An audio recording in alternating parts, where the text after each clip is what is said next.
Thanks very much for joining us for episode 12 of InTek, Freight and Logistics, the podcast. I'm Kevin Baxter, and I'm joined by my co-host for this edition, InTek President Shelley Austin. On this episode, we thought it would be a good time to produce an update on produce season and the ins and outs of getting fresh fruits and vegetables on supermarket shelves with someone who handles the logistics of doing just that year-round. Let's get started. Summer is the height of produce season, and that means those responsible for getting produce to consumers, those involved in produce, freight, and logistics, must navigate all the challenges transporting these fresh products normally bring, but with the volume turned up. Taking us through what shipping produce entails and how this season and the recent pandemic period have been is Senior Vice President of Transportation and Logistics, David Frizzell, with food solutions company SpartanNash. David, thanks very much for joining us. No, my pleasure, Kevin. To start off, tell us a little bit about your background in transportation and what got you into the produce side of it in particular. Sure. No, I'd be happy to do that. So I got started in this industry back in 2004. I was tasked with starting up a third-party logistics company as a subsidiary of a produce distribution company. So the initial model that we used to do that was we used that produce company's inbound produce freight to go out and sell what we would consider backhaul freight for food manufacturers in the Midwest. And that's how we essentially matched up that freight, and that was our model. We expanded on that over the years, and we grew that into over $100 million freight brokerage company, which we sold in 2017 to SpartanNash. SpartanNash is a national and international grocery wholesaler that has corporate retail as well as supplying independent retail in the military across the country as well as internationally. So been in this business for a little bit, seen a lot of different cycles over that time period, and obviously with some of the most interesting stuff happening in the last few years. So it's been an interesting ride for sure. So yeah, you mentioned SpartanNash is kind of a brand behind a lot of brands that maybe consumers are more familiar with. Can you name a couple of the places that people might be seeing SpartanNash products? You know, on the SpartanNash side, our retail banners across the network. We have Family Fare, Dan's Supermarkets, D&W Fresh Markets, Forest Hills Foods, Martin's Supermarkets, as well as VG's Grocery and Supermercado. So quite a few of our own retail banners that we have. The MPV brand, which is our larger one on the military side. We also have a lot of private label product at our stores, which is known as Our Family. That's something that's especially in the last few years has garnered a larger hold in the industry. You mentioned the military, so that takes you all over, but yes. A lot of these locations are in the Midwest, correct? Correct. Upper Midwest as well as the upper Plain states as well. So tell us a little bit about, you mentioned the purchase in 2017 that got you into SpartanNash. And one of the things that happened around that time was sort of a realignment of their logistics operations. Actually, I think that happened a couple of years later. But tell us how that worked out and what that's done. You know, going into, as you mentioned, it's been a little bit different over the last few years. How that played into how things were handled during the pandemic and since. Sure. So when SpartanNash approached us, they were actually looking to acquire Kaido Foods, which again was our separate company, but basically considered our parent company, and then our logistics company, which at the time was BRT. And so SpartanNash was very intrigued with the BRT model and how we grew that by utilizing Kaido Foods inbound lanes and then eventually their outbound lanes. And so that was sort of the vision behind the acquisition of BRT, with SpartanNash obviously being, at the time, an $8 billion public company with an awful lot more inbound and outbound freight than Kaido Foods. We saw an opportunity to control and to be able to build off of that, very similar to what we do with Kaido Foods, with a much larger freight market. And so after 2017, we integrated with SpartanNash and we started to take over all of their inbound produce as well. And eventually all of their managed freight and grocery was wrapped into the logistics company. And we rebranded the logistics company in 2020 from BRT to SpartanNash Logistics. So Dave, tell us a little bit about, you do a lot of produce. You started in the produce area. In my opinion, that's one of the hardest commodities to deal with in a transportation setting, especially in a brokerage setting. So can you tell us a little? I'm not going to agree with you, Shelley, believe it or not. Yeah. So tell us a little bit. I'm sure that you don't just stick with produce, right? Because you learn how to handle temp control. You have that kind of specialty, that niche in that space. So tell us a little bit about the unique nature of produce. And then also you can expand a little bit just in regards to temp control. Also interested, do you do intermodal? I mean, intermodal is big for InTek, and a lot of people don't even realize that you can do intermodal for this type of commodity. So just kind of expand on the unique nature of the commodity that you work with. Sure. It was interesting for me because I got started in produce transportation. So I didn't know any better at first. I just thought, well, this is pretty difficult. But again, I didn't know any better. And the challenges are many, right? So you've got number one, the seasonality of the product. So you have different growing areas around the country that get started at different times, as well as different import areas. So you're constantly having to battle that, the unknowns, because it's not predictable. Produce is very unpredictable, whether it's going to be a good season or a bad season, based on the weather and based on growing conditions. So many challenges before you even get product on the truck. You're dealing with those type of things that are going to have market impact in regards to capacity and what that volume is going to look like. So you've got already a very volatile market that you're trying to deal with. So that's a huge challenge. And when you look at pricing, and a lot of customers, they want to engage in contract pricing. So as a brokerage, you're kind of putting yourself out there. You're trying to be predictive of the market, while at the same time, making sure you've got the right carrier relationships that are going to honor their pricing to you as well. Because it's not unheard of for produce, for those lanes to go up anywhere from 20 to 30 to 40% if things are really starting to rock and roll. So that's a huge challenge in itself, right? Before you're even transporting the product. The next challenge in that process is picking up the product, right? It's not necessarily it hasn't been sitting in a warehouse for an extended period of time to where you're going to be able to set up an appointment, and that appointment's going to be held. You're talking about product that's highly perishable, that's being moved, and a lot of times straight from the fields to the packaging centers and then into cold storage. So drivers, a lot of times the wait times when you're in peak season produce an additional challenge. So a lot of detention possibilities, a lot of drivers that you're having to talk down that are getting a little bit upset. The next step in that challenge now is the amount of pickups you could potentially have. So because of the cold storage, the facilities and their inability always to store product at the same location, we're having to sometimes split up pickups. We're having to do what I would call, milk run pickups across regions in, say, call it California. So now you're adding more work to drivers, and it's not unusual for a driver to have to load for 2 days in California, waiting on product to be ready, moving on to that next pickup. So, okay, now you got the product on the truck, you're ready to bring it across the country. We'll use the Midwest for that example. A lot of things can go wrong from California to the Midwest. And so the liability is huge. You got to make sure that you're using carriers that have experience with hauling produce.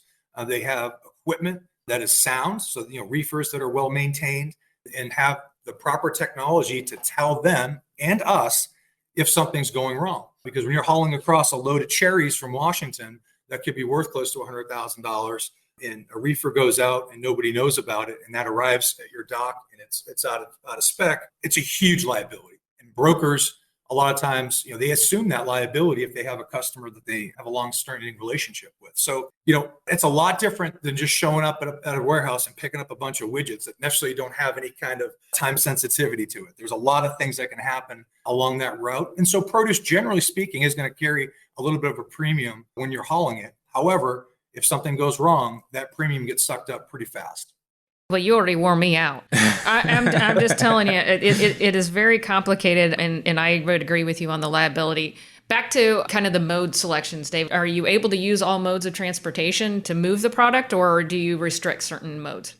Yeah, it depends on the season. We're always open to intermodal. We've seen a lot of value to that. And I think one of the challenges over Shelley, you guys would be able to know more about this than me. The truckload markets in the last couple of years, especially the last year up until recently, got really, really loose. And so for us, the price difference, the advantage wasn't always there. And that's been the struggle, I think, for intermodal when it comes to produce, is that I think people aren't always looking at the big picture and understanding that intermodal is, in my opinion, isn't necessarily a market play. It's a strategy to supplement your transportation or to be a major part of your transportation. You have to look at it as a long-term strategy and not just as a seasonality, market play.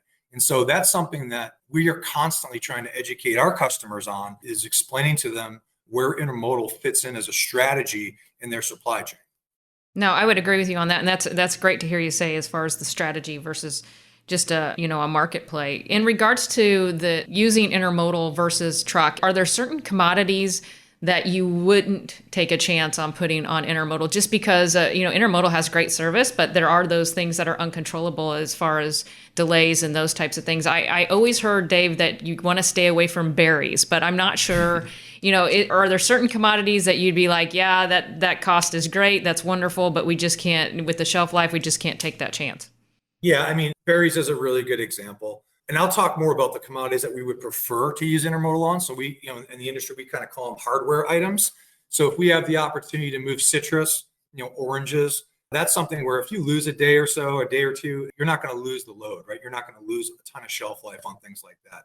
Lettuce, broccoli, cauliflower, those all lend to be intermodal friendly as well. Apples is another great example of a commodity that is preferred for intermodal. But yeah, berries, I think there's two things there. I think there's a little dogma attached to that because, again, our experiences with intermodal have been similar to truckload. I mean, things go wrong with truckload as well. And if you don't have a carrier that's able to, make a switch on the move, so in other words, be able to transfer that load if the reefer is truly going to be down for multiple days, you're in the same boat as you are as if intermodal can't make the dray from a terminal because they're being held up. So again, I think a lot of it is dogma based on just what people thought or think of as intermodal.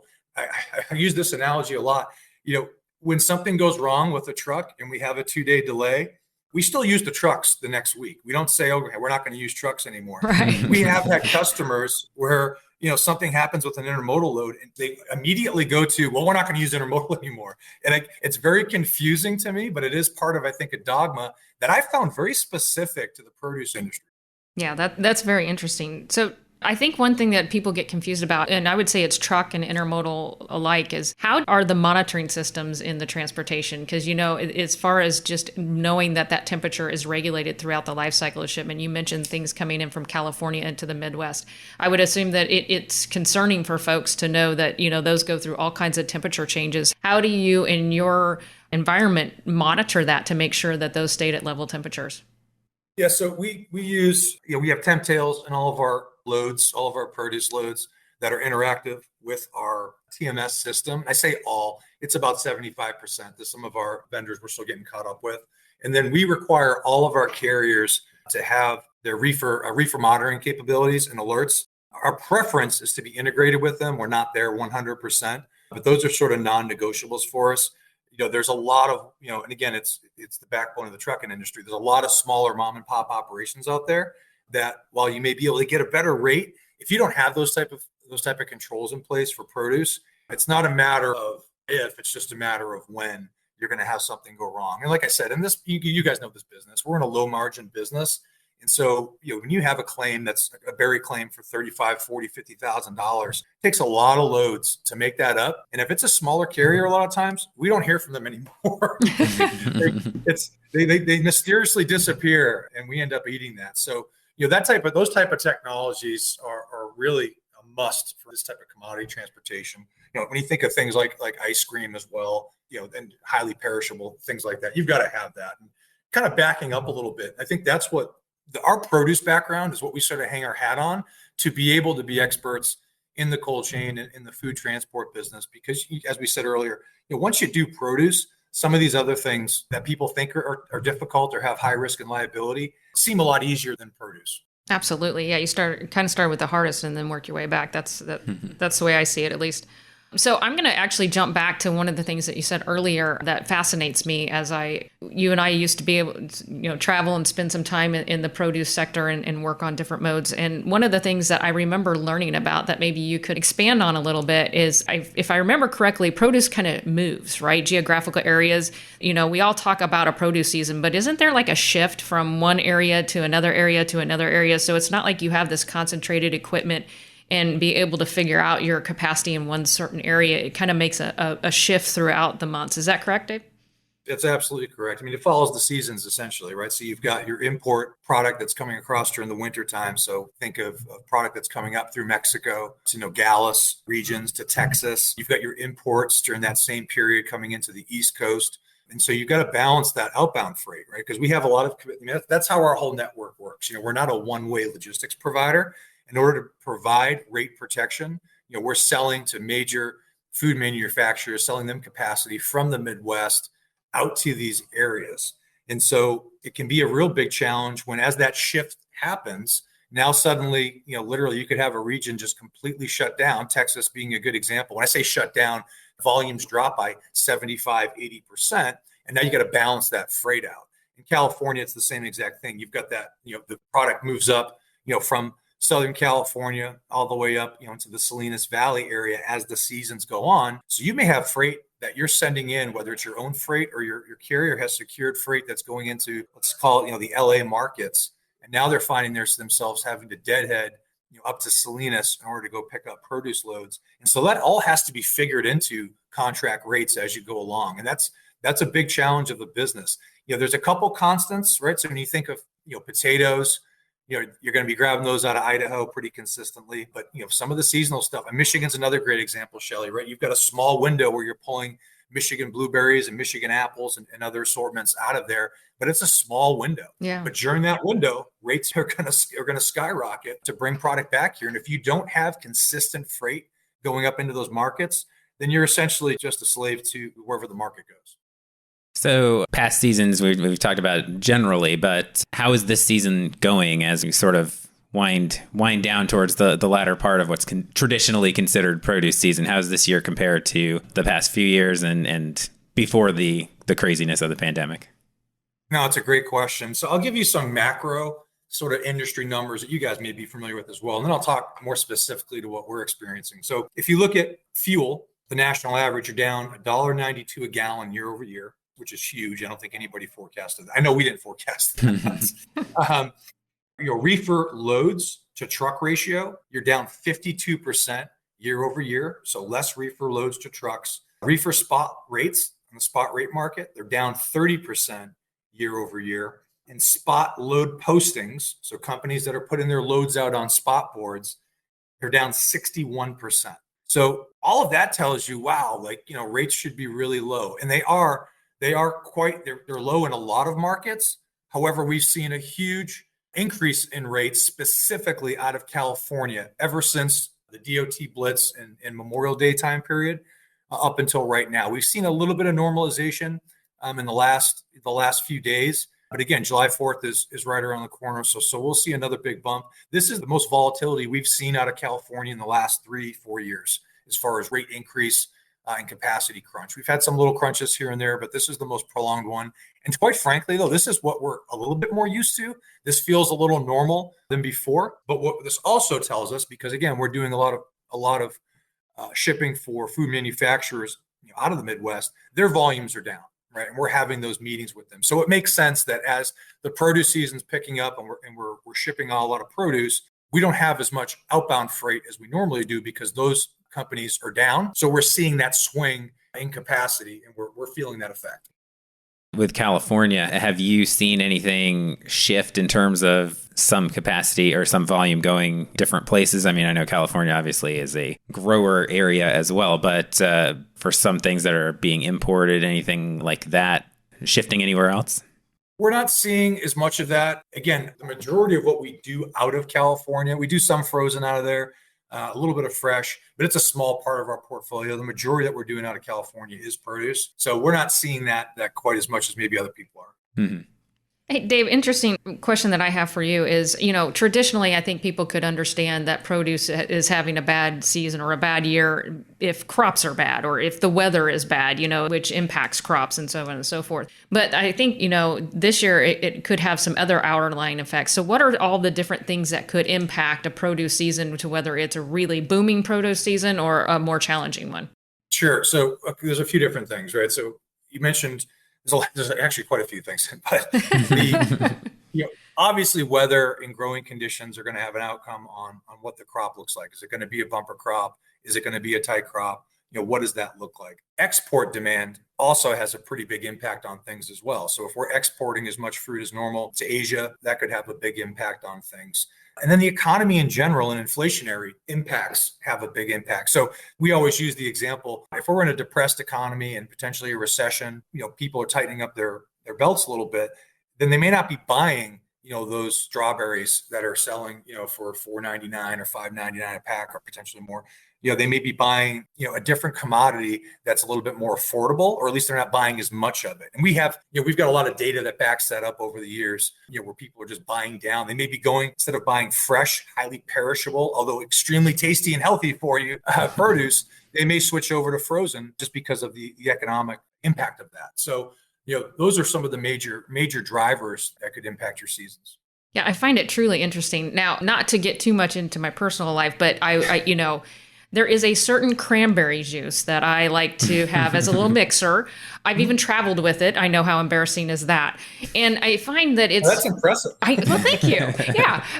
You gotta get really creative for the carry-ons. But anyway, I find it very interesting because in the pandemic, I really totally understood the supply chain challenges where things were not on the shelves, right? Where you'd be like, I regularly buy this, I buy it all the time, and then all of a sudden, boof, it's gone and it's not there for months. Are there certain things that are harder to come by on certain goods and things? Because I'll tell you, whoever makes this cranberry juice is really having troubles getting the cranberries, because this stuff is just non-existent right now, even though they continue to say that it's, that they're not closing it. But anyway, are there different goods that you've figured out are just really hard to come by? Yeah, so that's, I think, one of the advantages that we have as both owning a logistics company and then owning a full grocery distribution company is we get a good look at all those markets, and we get to see what's really happening, and we get to have conversations with the CPGs, with a lot of the food manufacturers, and understand what's really going on out there.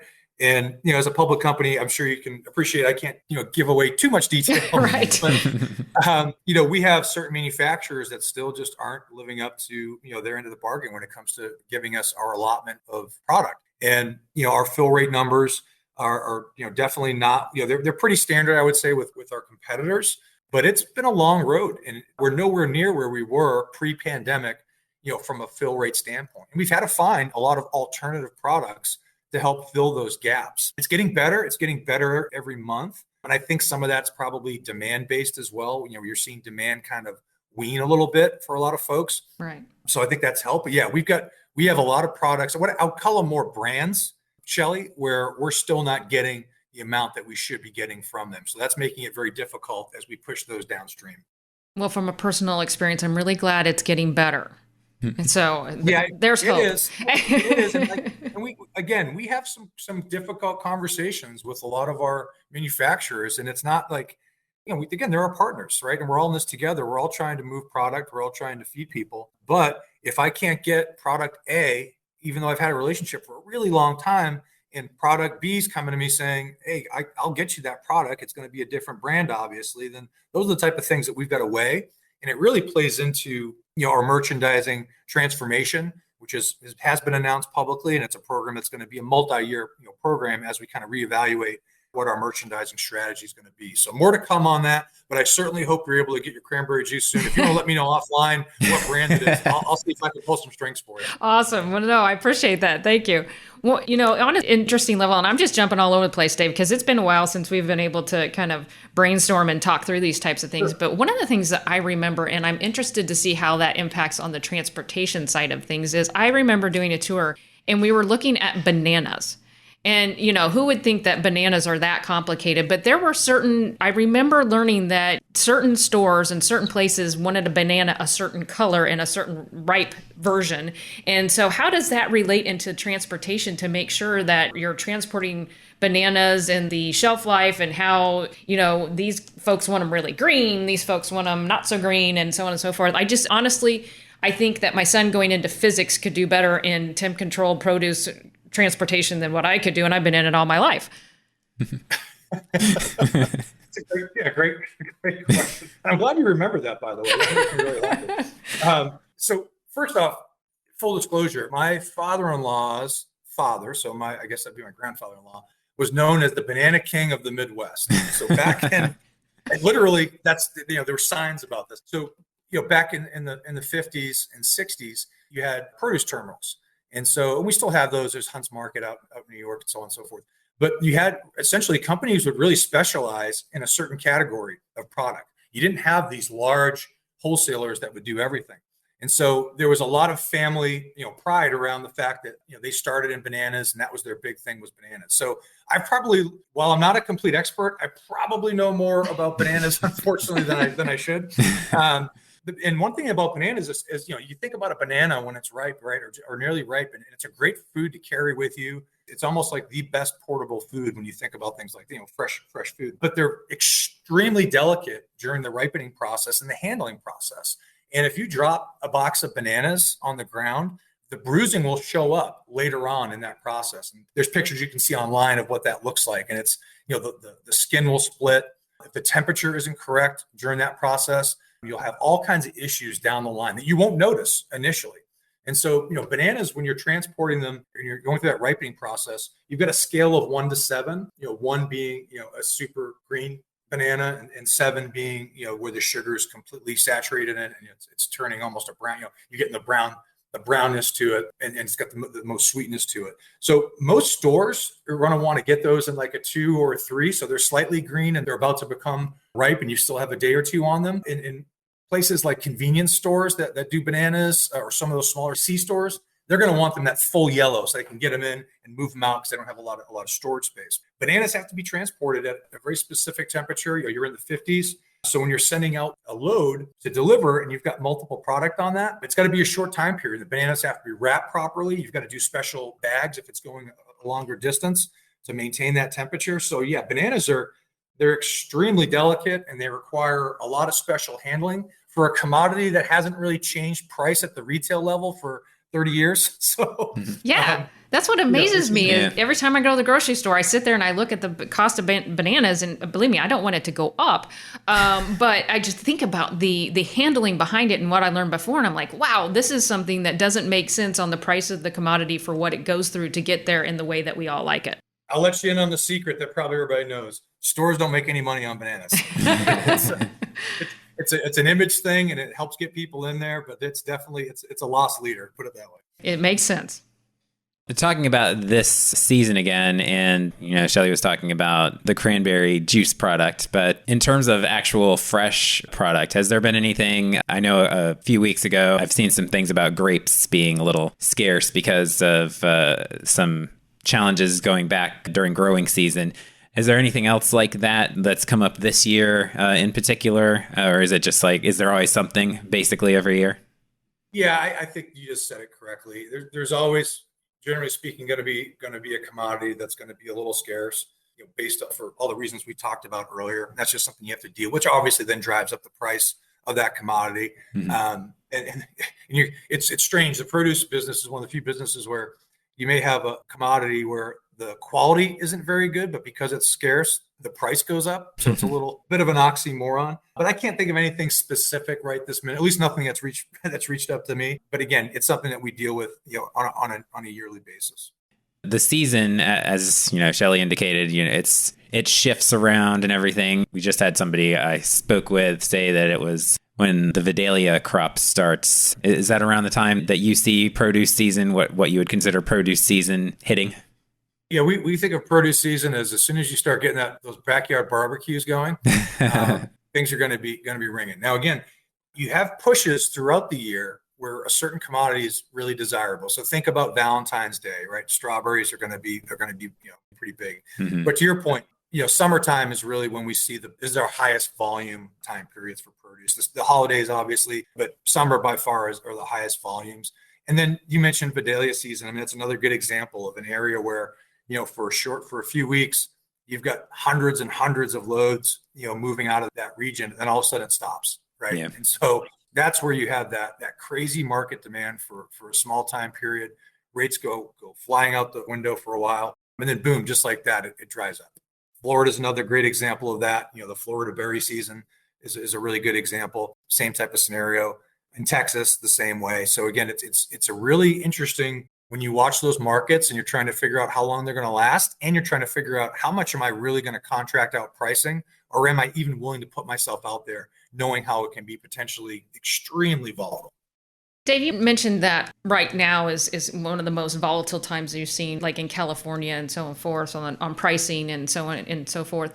Interesting, we all thought the pandemic was, what was so, and we haven't seen it forever. Nobody's seen anything like this in the industry. It's crazy. And now we're experiencing a different crazy. Related to the produce, what kind of things would you highlight that were interesting or unreal during the pandemic versus what you're dealing with now? Because I think that, we all know the traditional things that the pandemic impacted the supply chain and commodities and goods, and people were buying a lot more as they were at home and so on and so forth. TP, yes. But what did you see related to produce during that time? Yeah, I mean, it was very, very similar because you had labor issues trying to get product out. But again, people were still eating, people wanted to eat at home. Mm-hmm. And we had, as a grocery supplier, SpartanNash, as well as all of our competition, we had some very strong sales years because of that, because of the fact that restaurants weren't open and people were a little bit scared to go back. But from a produce supply standpoint, I would say we didn't have anywhere near the same impacts as the CPG markets, for sure. Mm-hmm. Not as big of an impact at all. Talking a little bit more I know this isn't the question you asked me, but I think it's important to also talk about some of the big swings that happened, because of supply chain issues, but also because of, I think, maybe an overzealous trucking market. And so, when you remember going back to the beginning of the pandemic, which, by the way, that's when I took over all of SpartanNash transportation, was literally 1 month before the pandemic hit. So it was congratulations. Awesome stuff. But it was really strange, right? And again, I'm sure you guys all remember this, but you went from a little bit of a period, say a month or so, where capacity was super tight, nobody wanted to run. It was really hard to find capacity, to where all of a sudden, capacity was really plentiful, right? And it sort of opened up like a faucet slowly turning, where you had a lot of capacity, and rates were definitely inflated, but you were able to get that capacity after, say, the first year or so. And so, we saw a lot of interesting things there, but you saw as the rates were increasing in both contract and spot market rates to some really high levels, and it was obvious that the pendulum had swung to the carriers. We saw a lot of carriers in that mid-tier range, so say the 25 to 50 tractors, really start to put in big equipment orders and really try to bulk up and get more equipment, thinking that the party wasn't going to end.